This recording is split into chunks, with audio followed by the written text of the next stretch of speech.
আসসালামু আলাইকুম। কেমন আছেন সবাই? আশা করি অনেক ভালো।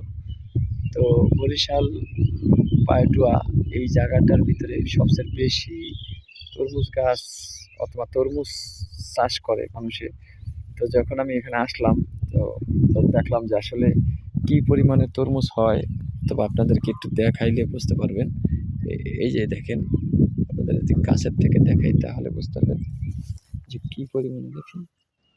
অনেক সুন্দর, সুন্দর ফুলও ধরছে অনেক বেশি অতিরিক্ত।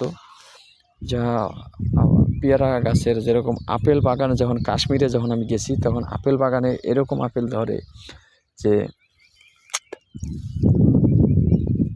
আপেলের ভারে গাছ ভাঙা পড়ে। তো সেরকম হলো তরমুজ গাছের ফল।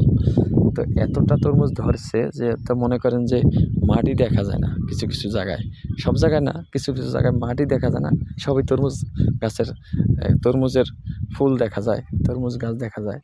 বিশেষ করে যারা এরকম ধরনের ব্যবসা পাইকারি সেল নিতে চান অথবা ঢাকার থেকে যারা আমাদের এই তরমুজগুলো নিতে চান তাহলে আপনারা আমাদের এই নাম্বারে অথবা মেসেজ করতে পারেন। ভিডিওর মাধ্যমে আপনাদেরকে নাম্বার অথবা যোগাযোগ করার সব কিছু আমরা চেষ্টা করুন দেওয়ার জন্য। তো ভালো থাকবেন সবাই, দোয়া করি সবাই শেয়ার করে দিবেন, সাবস্ক্রাইব করে দিবেন।